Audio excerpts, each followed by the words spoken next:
Wanneer de Noordzee koppig breekt aan hoge duinen en witte vlakken schuin uiteenslaan op de kruin. Wanneer de Norse vloed beult aan het zwart basalt. Bon, ça n'a rien à voir. Il s'agit de la peinture américaine des années 30. C'est vrai que l'Amérique n'allait pas fort à cette époque-là, la Grande Dépression, mais ça se voyait dans les tableaux. 1929, le crash boursier, ouais. Évidemment. Donc l'Amérique est malmenée. C'est un peu la fin du rêve américain. À ce moment-là, il y a beaucoup d'inégalités sociales. L'Amérique va mal et les artistes vont mettre ça en peinture. On a souvent remarqué, de toute manière, que ce qui se passe dans la vie économique et sociale, ça se retranscrit dans l'art. C'est quasiment automatique dans tous les pays, à toutes les périodes. Et justement, aux États-Unis, donc ce rêve américain est un petit peu malmené. Et les Américains ne vont pas avoir peur, ne vont pas avoir honte de le dire en peinture. Ça va être clair et net, ils vont l'afficher. Il y a des courants, vous imaginez bien, si tout se passe à l'époque en Europe, une fois de plus à Paris, là-bas, il y a beaucoup de courants artistiques, contrairement en France, où vous savez, on a les abstraits, on a les faux, les impressionnistes. Là-bas, le territoire est tellement grand que du coup, les artistes, regardez ça, c'est Edward Hopper, c'est le plus connu de l'exposition. C'est à l'écran, déjà, il commence à peindre déjà, déjà. Et voilà, on va voir par exemple aussi le mouvement Black qui va se mettre à peindre, des artistes noirs, afro-américains qui vont émerger d'Harlem. Donc il y a toute une mixité extrêmement riche qui va du Midwest aux grandes villes et en passant par les campagnes où on va voir ce paysage américain. On va comprendre en fait finalement toute cette atmosphère économique et sociale très difficile avec des techniques de peinture, je vous le disais, très différentes puisque le pays est tellement vaste que finalement il y a autant de courants artistiques que le pays est vaste. En revanche, l'exposition n'est pas très grande finalement.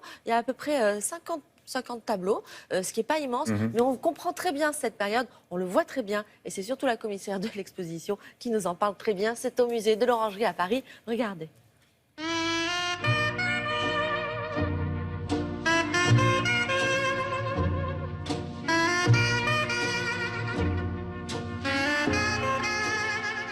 Les peintres abordent la vie américaine telle qu'elle est. Les paysages industriels, qui sont marqués à la fois par la récession économique, mais aussi par une volonté du gouvernement fédéral de soutenir cette industrie américaine par des grands projets. C'est aussi les paysages américains, ça c'est très très important, le rapport à la terre, à l'espace américain.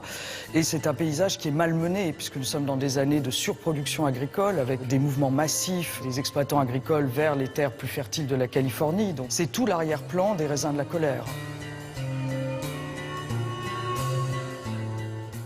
Georgia O'Keeffe invente littéralement les déserts du Nouveau-Mexique et qui fait rentrer dans l'imaginaire américain ces paysages arides, durs, qui sont évidemment très très loin des paysages de la côte est américaine. Autre thème très important, les loisirs, les distractions, l'entertainment, c'est-à-dire évidemment le triomphe dans les grandes villes notamment du cinéma. C'est le loisir culturel numéro 1 des Américains pendant cette période. Et un certain nombre de toiles, dont celle de Edward Hopper bien sûr, sont consacrées à la célébration de cette nouvelle culture populaire américaine qui se met en place dans les années 30. La question de la ségrégation raciale est très importante, bien sûr, pour la peinture de cette époque. C'est à cette époque qu'on voit apparaître un mouvement extrêmement important dans la culture américaine, qui est ce qu'on appelle le Harlem Renaissance, la Renaissance de Harlem, qui est un mouvement conduit par des artistes, des écrivains, des poètes africains-américains, qu'on voit se confronter aux avant-gardes européennes et proposer leur propre contribution à l'émergence d'une peinture moderne.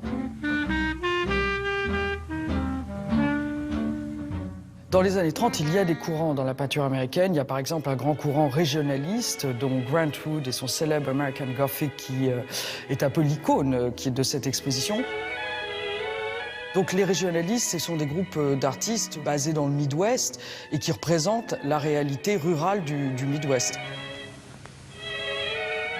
Mais vous avez une scène aussi beaucoup plus cosmopolite, beaucoup plus internationale à New York, parce que New York accueille les artistes européens et les avant-gardes européennes, et que les artistes new-yorkais, donc, sont confrontés, par exemple, à l'arrivée du surréalisme. Et on en voit d'ailleurs des échos dans cette exposition. Les Américains commentent en fait en direct leur propre histoire. Ils sont capables de créer des images extrêmement fortes, extrêmement iconiques, en n'excluant absolument pas le côté sombre de l'histoire ou le côté dramatique de l'histoire. Et c'est sans doute la très grande force de la culture visuelle américaine.